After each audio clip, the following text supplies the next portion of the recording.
I just watched the film Predestination, which I believe I had seen once before, but for some reason it just got recommended to me. So I said, "Yeah, screw it, I'll watch that." Pretty interesting film. It is this is a spoiler review. It is the story about how a person had, you know, met themselves, had themselves, and they're the one person in the whole story. It kind of makes no sense. Um, it's an interesting concept of a movie. It's actually really well executed too, but it's just funny. The idea of the chicken or the egg, it's not a lot. It's not a question that really wants a real answer. You can't get a real answer out of the chick. What came first, the chicken or the egg? That's just not how this shit happened. You know what I mean? It's not reasonable to ask it, even though that's how the chicken reproduces. It's just not how it happened first. Anyway, obviously the chicken would have to come first. I think we could say. But anyway, so moving on to, but the same thing kind of applies to this person when you think about it and when you ask it in a very literal sense. How did this person come to exist? Who had her? Who's the mom? Who's the dad? Herself. The daughter is the daughter of the mother herself and the father herself. So she essentially spawns in out of nowhere, and lives this life, and then is kind of somehow tied to whatever time travel is and does and all that stuff. Um, that the whole time agency thing is kind of weird, you know.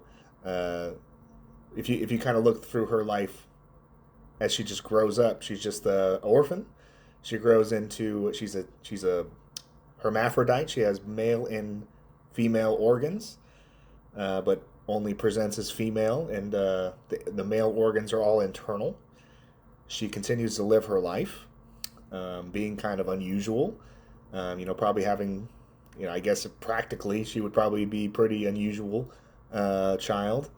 Um, she'd have probably more testosterone than most girls and more estrogen than most boys, and she'd just be weird. I don't know. So anyway, but she's apparently very talented.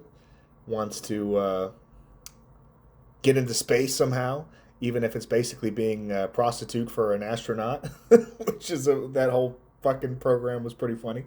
But the idea of it. But anyway, obviously they find out that she is hermaphrodite, so they are not going to permit that.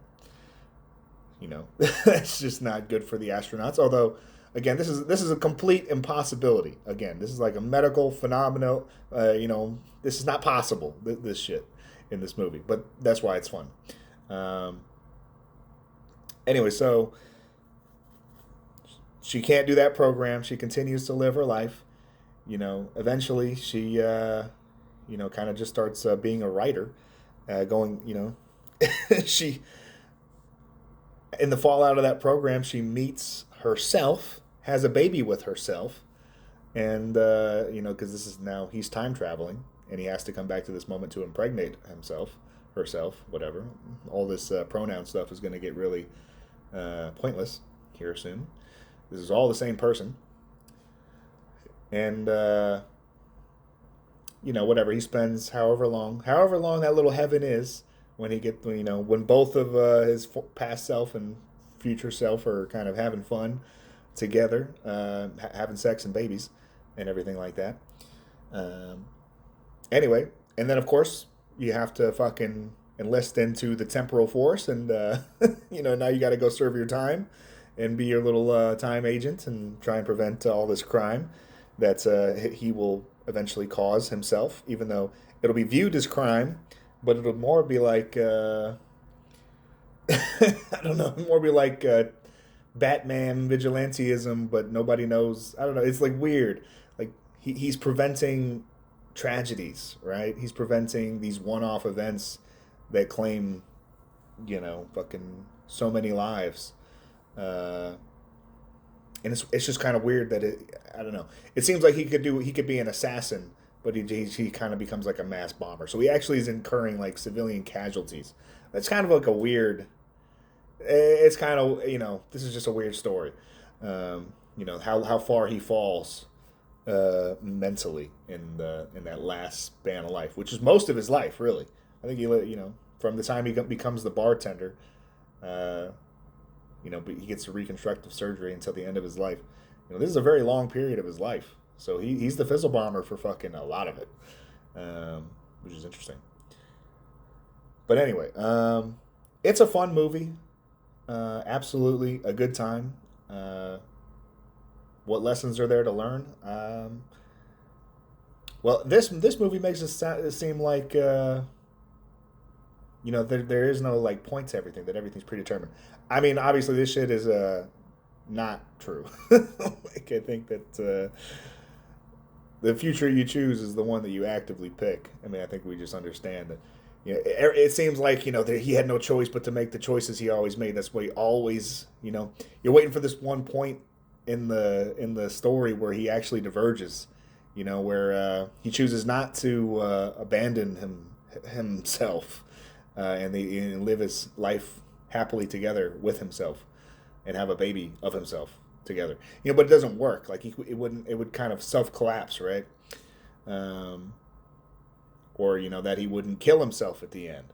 There's every single moment where he kind of comes back and confronts himself. He could choose to say something that isn't gonna work in this, space-time continuum, but he always ends up doing it because you could say he's predetermined to do it.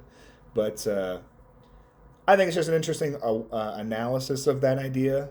Kind of a snapshot. This person that's kind of in a infinity loop, kind of spawned out of nowhere and is just looping, looping, and looping. And I think the government somehow still having a say in that and being involved in that is kind of hilarious on its own. But it's a fun movie. I don't know. I watched it on a whim, and these are random thoughts about it.